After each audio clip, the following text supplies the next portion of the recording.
جدا شده از مامانم رفته نمیدونم. بعد خب که نه راحت من نیستی تنها جواب سوال بدی به من بگو خب، چون من میدونم تو دایرکت به من گفتی یه مقدار راحت نیستی و اینا، به من بگو خب. باشه میگم. من تنها خواهر برادر ندارم. تک فرزندی؟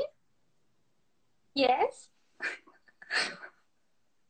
بعد میتونم بپرسم ایران زندگی میکنی یا خارج از ایران؟ حالا نگو کجا یعنی. میشه نگم اینو؟ آره میشه نگی. بعد پدر سگ. بعدم با هم حرف میزنیم میگم به. خب بعد نگاه کن، تو فقط به دخترها حس داری درسته؟ پسرها رو اصلا دوست نداری باهاشون باشی؟ نه دوست ندارم، ولی اون پسر جذبم کرده. ندا. این خوشگله دیگه کی بود؟ مامانت بود؟ آره مامانمه. بیا یکم با مامانت حرف بزنم. من تا به حال با مامان هیچ یا بشین اینجا. سلام خوبی؟ چطوری؟ وای راست میگی اینه مامانتی. آره شبیه منه. دخترت خیلی خوشگله. تو چرا مدل نمیشی؟ دیوونه ای؟ اینطوری مادرشم باید پیشنهاد بدم بهم، التماسم باید بکنن. نه عزیزم خنگی دیگه. تو باید بری سراغ فرصت ها، نه فرصت ها بیان سراغ تو. آخه میدونی چه فرصت هایی که اکثرا هستن سر کاری هن. دروغم. میری میبینی یه مدل مسخره، یه چیز مسخره است. خب بیار مادر تو من یکم باش حرف بزنم. تا به حال با مامان خانواده رنگین کمونی حرف نزدم. چطوری؟ اسمت چیه؟ مرسی. اسم تو چیه شما؟ ساغر. تو بشین. بعد بشینین من یکم باتون حرف بزنم. خب چه خبرها؟ خوب هستین؟ مرسی. شما دخترتون الان که لزبیان هست چه احساسی داری؟ یعنی کلا چطوری باش کنار اومدین؟ اون اولین باری که اومد بهت گفت مامان مثلا من دوست دارم با دختر بخوابم و پسرها هیچ حسی ندارم، اصلا چی؟ یعنی صادقانه بگو چی شد؟ یعنی تو ذهنت چی گذشت؟ هیچ مادری دوست نداره خب بچهش اینجوری باشه، چه دختر باشه چه پسر باشه. ولی حالا نگاه کن، تو این همه اوضاع من با پدر مادر حرف نزدم، وقتی اینطوری لباس پوشیدم با پدر مادر حرف زدم. چرا؟ اینم از شانس ماه. عزیزم راحت باش. خب چه اشکالی داره؟ خب بگو تا من اینو درست کنم. خب گفتم که طبیعتا هیچ مادری دوست نداره که بچهش اینجوری باشه، ولی خب دیگه. خب ولی دیگه چی؟ ولی دیگه بله دختر من اولش به من نگفت. خب من بعد دیدن چند تا مثلا مورد رو شک کردن متوجه شدم که همچین چیزی هست. دعواش نکردی؟ مثلا باش قهر نکردی؟ نمیخواستی بزنیش؟ نمیخواستی مثلا ببریش چه بدونم هورمونی دارویی چیزی بهش بدی؟ چطوری قبول کردی؟ خب دعوا که نه، دعوا اونجوری، ولی قهر کردم یه مدت باش حرف نزدم. بعد اصلا راحت نیست در موردش صحبت کردم. برای من متوجه هستین چی میگم؟ الان تو درکش برای خود من که مادرش هستم خیلی سخته. الان هم همچنان سخته یا بهتر راحت‌تر شدی؟ نه الان یه مقدار برای من دیگه عادی شده دیگه باید عادت کنه. اینه نه تا اون حد، ولی خب یه ذره سعی کردم باش کنار بیام. خب مثلا با عنوان مادر فکر میکنی چه اتفاقی افتاده دخترت لزبیان شده؟ والا چی؟ دختره عملی. یعنی چی؟ دختره عملی داشتم. تو نمیدونم توضیح دادنش نداد چون برای من خیلی سخته. یعنی الان دارم استرس میکشم. بهتر از خودش بپرسی، در کنار منم جواب بده ببینم چه جوابایی میده. خب اونجوری که مثلا به من گفته شاید برای شما یه جور دیگه تعریف کنه، یا اینکه یه ذره با واقعیت بگه. من احساس میکنم زیاد با واقعیت حرف نمیزنم.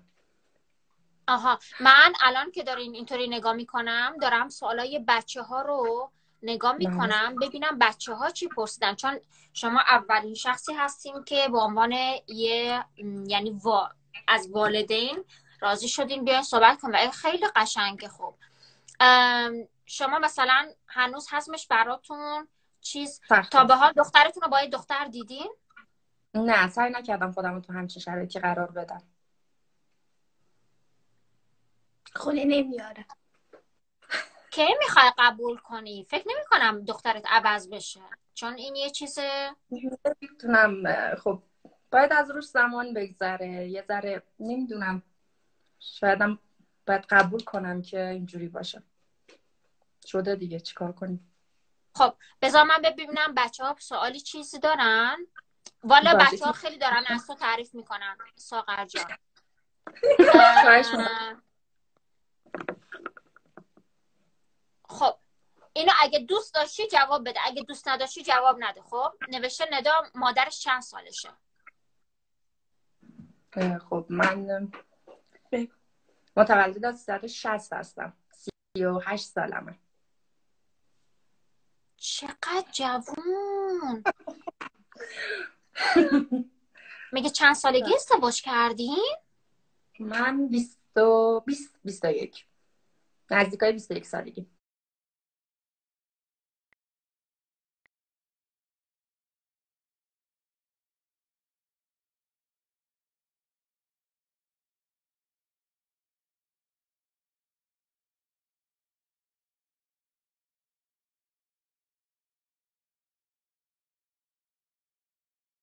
کنم؟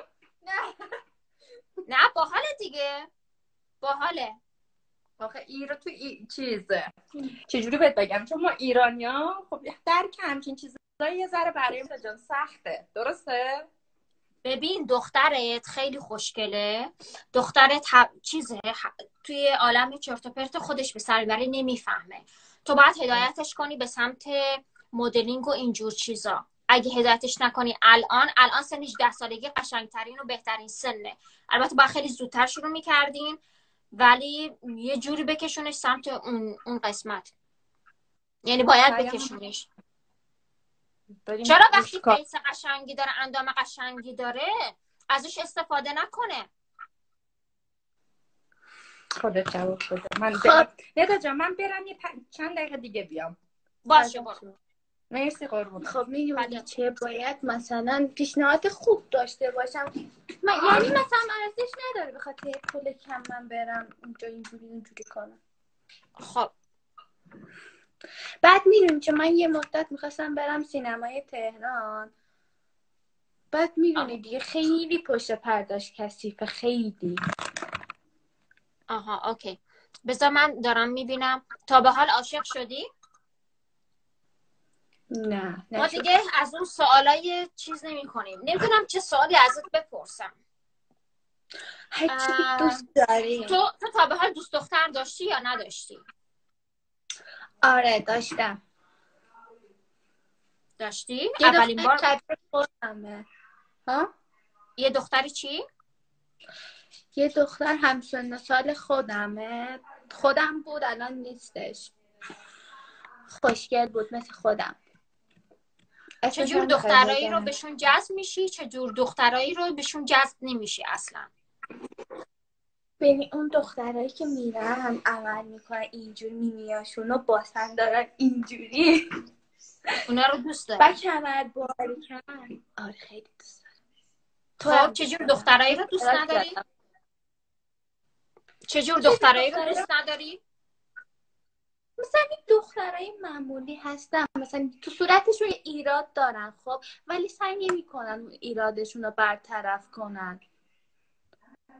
یهشون زشته مثلا از این دخترها بدم میاد، یا مثلا نظافت شخصی ندارن. دخترای خوشگل دوست داری؟ دخترای زشت رو دوست نداری؟ نه. خب بعد تا به حال با یه دونه دختر. تا به حال با یه دونه دختر فقط دوست شدی؟ آره. آره. اوکی. من هیچی دارم میبینم که بچه ها چی میگن.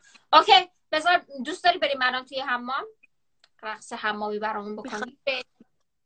بریم بریم، من برات آهنگ میذارم اونجا. بذار یه دقیقه ببین نت توی هموم چطوره. باشه برو. یه دقیقه صبر کن، من این چیزم بردارم سر.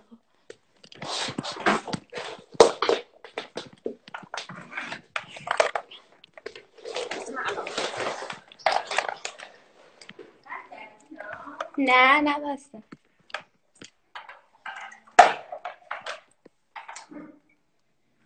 بچه ها اینقدر فضولی نکنین، سعی کنید که ریلکس کنید و از لایو لذت ببرین. هدف این لایو ها این نیست که فضولی کنید ایراد بگیرین. خب متوجه میشین؟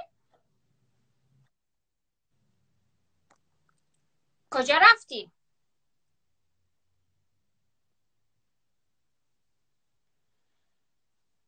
اینترنتت ایستاد.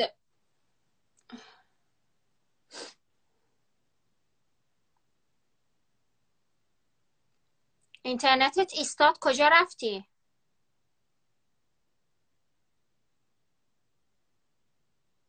یا برای من اوکی. تینا ایستادی؟ توی حمام رفتی؟ دوربین رو سر جاش گذاشتی؟ بیا اینجا برای من کامنت بذار که بیارمت بالا. خب برام بنویس حاضرم. اوکی بذار اصغر سسکی رو بیاریم یکم جو برامون عوض کنه. ببینیم اصغر سسکیمون کجاست. تینا آماده شدی؟ چیز کن به من. آماده شدی؟